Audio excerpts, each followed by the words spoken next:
Tengo 50 años y por fin el tiempo me alcanza. Mis hijos ya son adultos, viven lejos y yo sobrevivo con la pensión que me dejó la policía después de 30 años de servicio.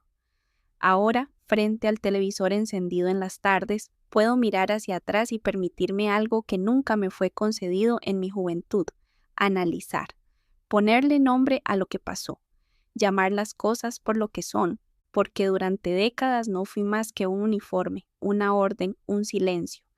Me tocó ser fuerte, ser valiente, nunca mostrar miedo, nunca llorar, pero hoy puedo decirlo. Fui víctima, no solo de la violencia que azotó al país en los años 80 y 90, sino de una violencia más antigua, más íntima, que empezó en mi casa, en la voz de mi padre, en la forma como nos trataba a mí y a mis 7 hermanas. Nunca levantó la mano contra nosotras, por eso en el pueblo no le decían violento, sino temperamental. Pero yo sabía, incluso de niña, que algo no estaba bien, que esa manera de gritarnos, de controlarnos, de asustarnos, no era amor. Tal vez por eso fui la más rebelde, la menor, la que preguntaba todo, la que se escapaba al parque a jugar con los niños, aunque supiera que mi papá vendría detrás con la correa en la mano. Ese impulso de huir me marcó toda la vida. Un día, a los 17 años, escuché en el pueblo que la policía abría inscripciones para mujeres, pedían estatura mínima de 1,70. Yo medía mucho menos, pero tuve suerte, o quizá el destino ya estaba escrito para mí. Me aceptaron y sin avisar a mi madre ni a mis hermanas, empacé una maleta pequeña y me subí a un camión verde a las 5 de la mañana. Ese fue el día en que mi vida cambió para siempre. Nos llevaron a Bogotá, a la escuela de la policía. Para muchas de nosotras era la primera vez en la capital. La ciudad nos pareció monstruosa, gris, inmensa, llena de carros y de miedo, pero también era libertad. Dormíamos en literas, la comida era dura, el entrenamiento constante. Correr, saltar, aprender a disparar, marchar bajo el sol. Nos dolía el cuerpo, pero nos sentíamos poderosas. Nos convertimos en hermanas, muchachas de todos los rincones del país, cada una con su acento, su música, sus costumbres. En esas noches de cansancio compartido aprendí lo que era un vallenato. Yo lo encontraba ruidoso, extraño, pero mis compañeras lo cantaban con tanto sentimiento que terminé aprendiéndome las letras. Éramos niñas jugando a ser grandes, nos enamorábamos de superiores que nunca serían esposos, porque en esa época el matrimonio era privilegio de las de estatus. Una de mis amigas sí se casó con un oficial, pero poco después lo mataron en un operativo. Ese era otro miedo que vivíamos a diario: enviudar antes de tiempo, y había un miedo mayor: Pablo Escobar. Se decía que ofrecía 1 millón de pesos por cada cabeza de policía. No sé si era mito o verdad, pero todos lo creíamos. Vivíamos con esa sombra sobre la nuca. Muchos de nosotros habíamos huido de hogares violentos para acabar en un país todavía más violento. Lo que nadie imaginaba era que muy pronto nos tocaría vivir de cerca uno de los episodios más oscuros de la historia de Colombia: la toma del Palacio de Justicia el 6 de noviembre de 1985. La escuela quedaba muy cerca del centro de Bogotá. Yo aún era inexperta, apenas una aprendiz, y desde los dormitorios escuchábamos los disparos, las ráfagas de metralleta, los gritos de la gente. El caos nos envolvía mientras los superiores corrían, se armaban, daban órdenes. Nosotras no sabíamos qué hacer, solo apretábamos los puños con miedo, tratando de mostrarnos fuertes. Esa tarde la ciudad se llenó de humo. Supimos que el M-19 había tomado el palacio, que había magistrados atrapados, rehenes, fuego cruzado. Luego corría el rumor de que Escobar mismo había financiado el operativo, que las armas venían de su dinero. Nadie sabía qué era cierto y qué no. Lo único real eran los sonidos que quedaron marcados para siempre en mi memoria: el tableteo seco de las armas, los helicópteros sobrevolando, los gritos desgarrados de la multitud. No combatí, no tuve que disparar. Fui testigo, pero esa condición de espectadora no me salvó, porque lo que vi y escuché me persiguió el resto de mi vida. El 6 de noviembre de 1985 nunca lo olvidaré. Era miércoles, Bogotá amaneció gris y yo estaba en la escuela de la policía todavía con olor a uniforme nuevo, con la ilusión de una cadete que apenas empezaba a entender lo que significaba la palabra servicio. Alrededor de las 11 de la mañana comenzaron los rumores que algo pasaba en el centro, que habían atacado el Palacio de Justicia. Nosotras, las más jóvenes, no entendíamos la magnitud de esas palabras. El palacio no era un lugar cualquiera, allí estaban los magistrados, las leyes, el símbolo mismo del Estado. De repente los sonidos nos envolvieron. Disparos secos, ráfagas de ametralladora, el retumbar de las granadas. El aire vibraba con un estruendo que nunca había escuchado. Desde los patios de la escuela se podía ver el humo que subía desde el centro. Algunos oficiales corrían de un lado a otro, cargaban armas, daban órdenes a gritos. Nosotras apenas alcanzábamos a obedecer la instrucción más básica: silencio y disciplina. Recuerdo que una de mis compañeras de Santander me apretó la mano.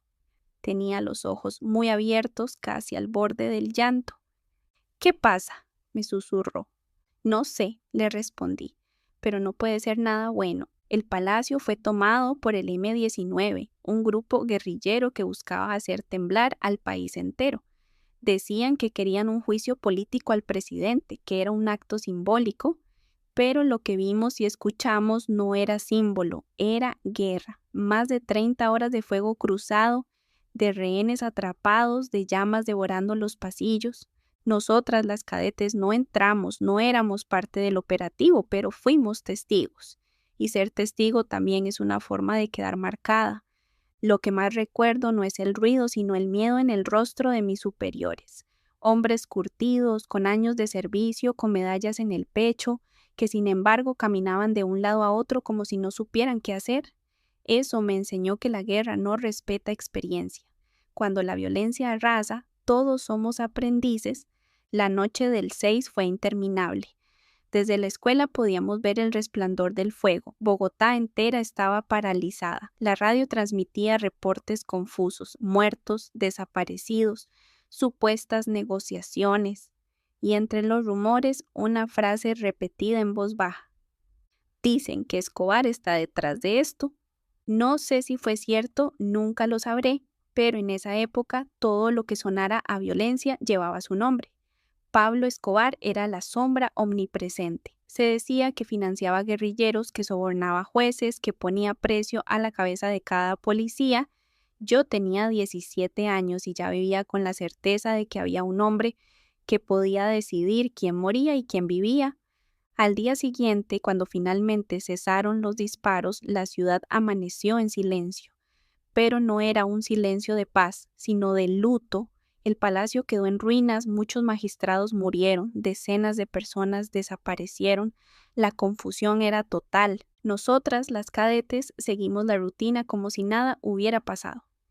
Esa fue la primera lección no escrita que aprendí en la policía. El dolor no se muestra. Las lágrimas no se derraman. La vida sigue aunque estés rota por dentro. Pero yo nunca pude borrar de mi cabeza los gritos. El eco de esas armas me acompañó toda la vida como un ruido de fondo que aparece cada vez que hay silencio profundo. Los años siguientes fueron aún más duros. La época del narcotráfico alcanzó su punto más alto. Ser policía era vivir con una diana en la espalda. Decían, y yo lo creía, que Escobar pagaba 1.000.000 de pesos por cada policía asesinado. Era una cifra que corría de boca en boca, que nos perseguía en cada esquina. Cada vez que salíamos a patrullar, lo hacíamos con el corazón encogido. Mirábamos a todos con desconfianza: al vendedor de frutas, al conductor del bus, al niño que corría en la calle. Cualquiera podía ser el que diera aviso para una emboscada. Y aún así, seguíamos, porque detrás de cada uniforme había una historia como la mía. Jóvenes que no huíamos del deber, sino de nuestros hogares. La mayoría entramos a la policía buscando escapar de violencias íntimas, familiares, sin imaginar que afuera nos esperaba una violencia más grande, más cruel, más despiadada. Ahora, con 50 años y un poco de serenidad, puedo entender que todo eso nos convirtió en una generación marcada. El Palacio de Justicia no fue solo un hecho histórico, fue un punto de quiebre. Ese día entendí que la guerra había llegado para quedarse y que nosotras, las muchachas que jugábamos a ser grandes, estábamos en medio de un monstruo que no conocía compasión. Si cierro los ojos, todavía puedo oler a dinamita mezclada con humo y sangre. Así huele la memoria de Colombia en los años 80 y 90. Después de la toma del Palacio de Justicia, nada volvió a ser igual. Bogotá entera vivía con miedo y en la policía aprendimos a caminar sabiendo que cualquier día podía ser el último. Pablo Escobar no era ya un rumor, era un enemigo invisible, un fantasma que se aparecía en las noticias, en las conversaciones de pasillo, en los funerales de nuestros compañeros. Se decía que había puesto un precio a nuestras cabezas, 1 millón de pesos por cada policía muerto. Tal vez era mito, tal vez era real, pero todos lo creíamos. Ese rumor nos quitaba el sueño, nos hacía mirar por encima del hombro, desconfiar de cada moto que se acercaba demasiado, de cada paquete abandonado en la calle. Bogotá se llenó de atentados. Los noticieros abrían con imágenes de carros bomba, edificios destrozados, cuerpos cubiertos con sábanas blancas. Yo todavía era joven, pero ya cargaba un fusil como si fuera una extensión de mi cuerpo. Aprendí a dormir con el uniforme puesto, con las botas listas para correr. En los buses la gente nos miraba con miedo y con rabia. Ser policía en esa época no era sinónimo de respeto, era sinónimo de blanco fácil. Había barrios donde preferíamos no entrar porque sabíamos que nunca saldríamos y sin embargo ahí estábamos.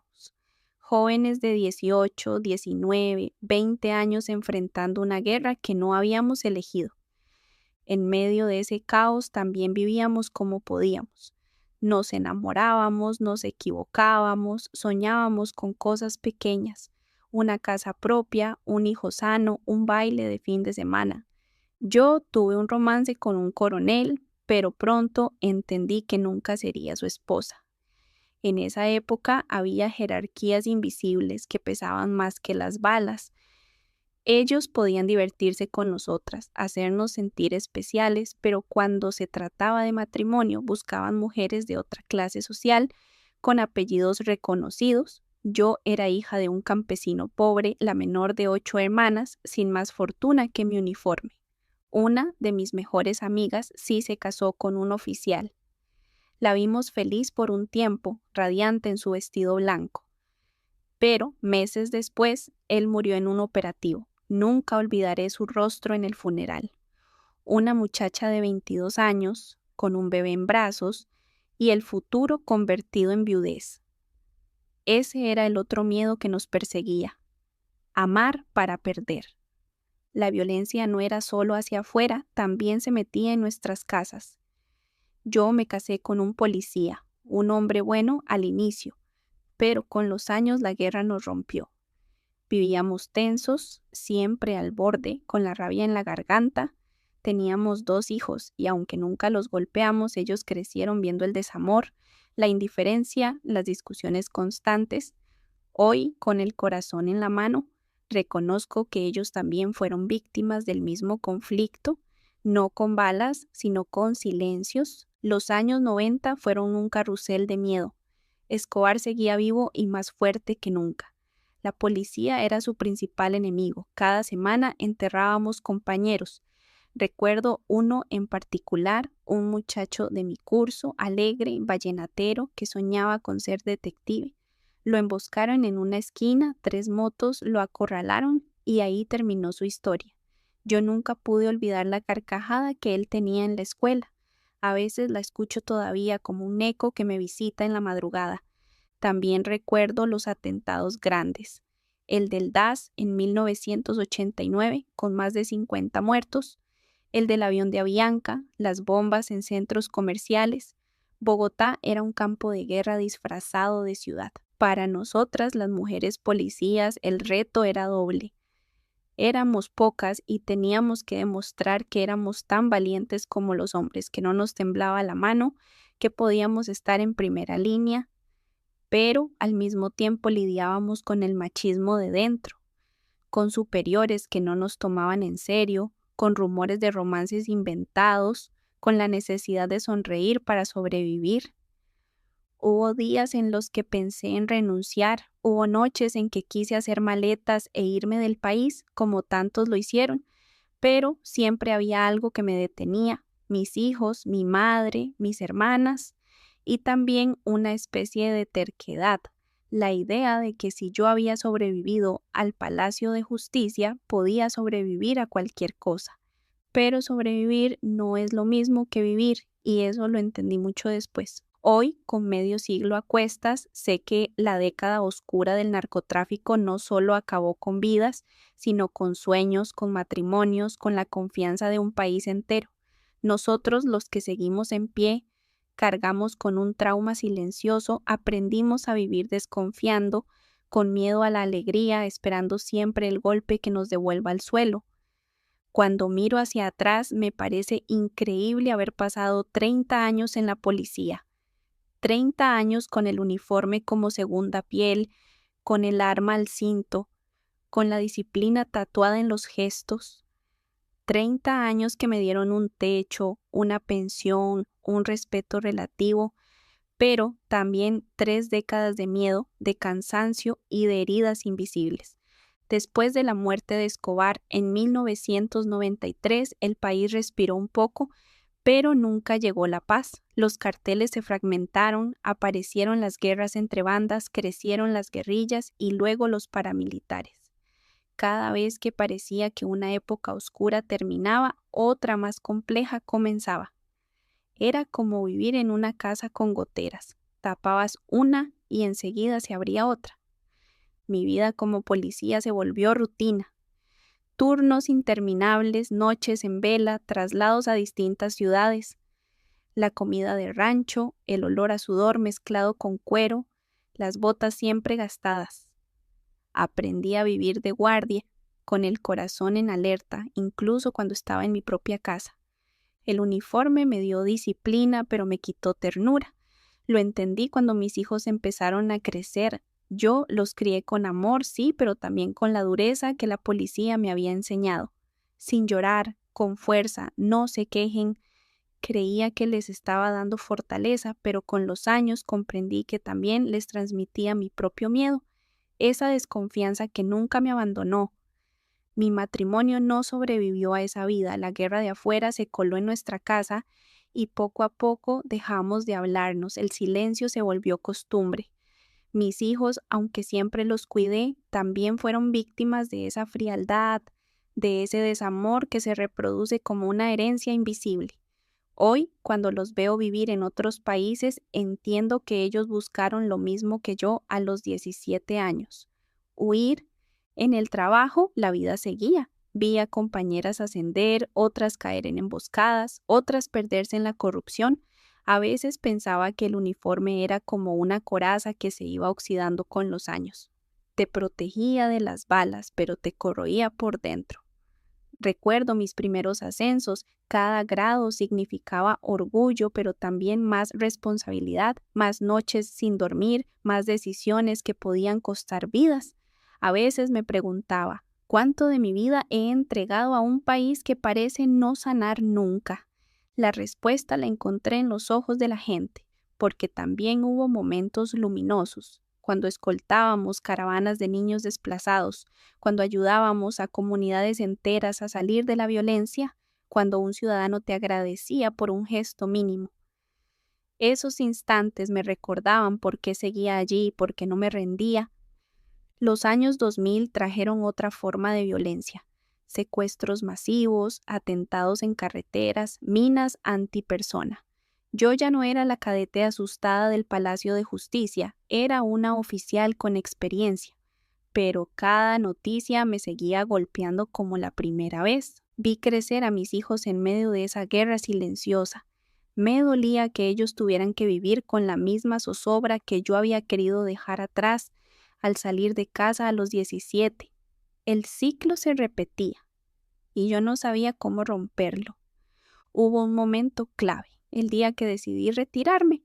Tenía 47 años. El cuerpo me pedía descanso, la mente me gritaba que ya no podía más. Tenía dolores en las rodillas, la espalda destrozada, insomnio crónico, pero lo que más pesaba era el alma. 30 años cargando muertos en la memoria, 30 años tragándome las lágrimas, 30 años poniendo cara dura, cuando por dentro me sentía hecha pedazos. El día que entregué mi uniforme, lloré como no había llorado en años. Me miré al espejo y vi a una mujer con arrugas, con cicatrices, con el cabello encanecido antes de tiempo, pero también vi a una sobreviviente. Hoy vivo de la pensión. No es mucha, pero me alcanza para sobrevivir. Y aunque estoy lejos de la violencia directa, el miedo nunca se va del todo. Todavía salto con los ruidos fuertes. Todavía me incomodan las motos que se acercan demasiado. Todavía me despierto de madrugada con el corazón acelerado, como si estuviera escuchando otra vez las ráfagas del Palacio de Justicia. Pero también hay algo nuevo, la posibilidad de recordar, de contar, de darle palabras a lo que antes solo eran silencios. Y en ese acto de narrar, de poner en orden mi memoria, he encontrado un poco de paz. Cuando la gente piensa en víctimas del conflicto en Colombia, imagina a los muertos, a los desaparecidos, a los secuestrados, pero pocos se detienen a pensar en los que quedamos vivos, en los que sobrevivimos con los ojos llenos de imágenes que nunca pedimos ver. Yo serví 30 años en la policía, nunca me hirieron de bala, nunca me secuestraron, nunca aparecí en los titulares, pero la guerra se me metió en el cuerpo de otras formas, en el insomnio, en los temblores de madrugada, en la ansiedad que me muerde cuando escucho una explosión, en la frialdad con la que eduqué a mis hijos. Ese es el precio invisible de la guerra, el trauma silencioso. Por años no me permití llamarme víctima. Decía, yo soy fuerte, yo sobreviví, yo cumplí con mi deber. Pero ahora, a mis 50 años, puedo reconocerlo, fui víctima. No solo del narcotráfico, de las guerrillas o de la corrupción, también fui víctima de mi propio silencio, de la obligación de ser dura cuando por dentro estaba quebrada. Me casé con un policía, pero el matrimonio no sobrevivió. Nos fuimos alejando, cada uno metido en su propio miedo, en su propia rabia. Mis hijos crecieron viendo discusiones, indiferencia, distancias. Nunca les faltó comida ni techo, pero les faltó ternura. Esa también es una forma de violencia, y es quizás la más difícil de perdonar, la que se transmite sin querer, la que se hereda como un fantasma. Ellos ya son adultos, viven en otros países y yo los entiendo. Se fueron buscando la paz que yo nunca pude darles. A veces me duele no tenerlos cerca, pero también me consuela pensar que escaparon del círculo que quizás sus hijos no cargarán con el mismo miedo. Hoy paso mis días entre recuerdos, veo televisión, camino por el barrio, me reúno a veces con otras compañeras retiradas. Muchas de nosotras estamos iguales, con pensiones modestas, con el cuerpo desgastado, con la mente llena de cicatrices. Nos reímos para no llorar, pero todas sabemos que llevamos la sombra de lo vivido. A veces pienso en mi padre. Yo salí huyendo de su temperamento, de ese maltrato disfrazado de carácter, y, sin embargo, la violencia me alcanzó en la ciudad, en la policía, en el país entero. Parece como si no hubiera escapatoria, como si Colombia estuviera hecha de violencia y uno solo pudiera elegir la forma de padecerla. Pero también pienso en otra cosa, en la fuerza que me permitió resistir, porque si algo aprendí es que sobrevivir no significa estar intacta, significa seguir de pie a pesar de las heridas. El Palacio de Justicia sigue apareciendo en mis sueños. Escucho los disparos, los gritos, veo el humo. Nadie habla del miedo de quienes estábamos allí a pocos metros con 17 años y sin entender nada. Nadie nos preguntó cómo seguimos después. Esa es la verdad que nunca salió en los noticieros. La guerra no terminó con el fuego.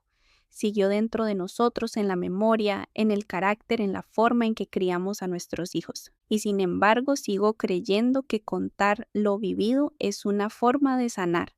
Por eso hoy hablo, porque no quiero que mi historia se pierda en el silencio, porque quiero que mis hijos y mis nietos sepan que no fue fácil, que intenté dar lo mejor de mí, aunque muchas veces no supiera cómo. Mi verdad es esta: escapé de un padre violento. Me refugié en un uniforme, sobreviví al Palacio de Justicia, viví la época más oscura del narcotráfico, enterré amigos, fracasé en mi matrimonio, eduqué a mis hijos con más miedo que ternura y ahora, a mis 50 años, me reconozco como víctima. No digo esto para dar lástima, lo digo para dejar constancia, porque las guerras no se cuentan solo con cifras de muertos, se cuentan también con las cicatrices invisibles de los que quedamos vivos. Y aunque nunca encontré la paz que soñaba, espero que mis hijos sí la encuentren, que no repitan mi historia, que no vivan con el miedo que yo llevé como segunda piel. Esa es mi esperanza y también mi confesión.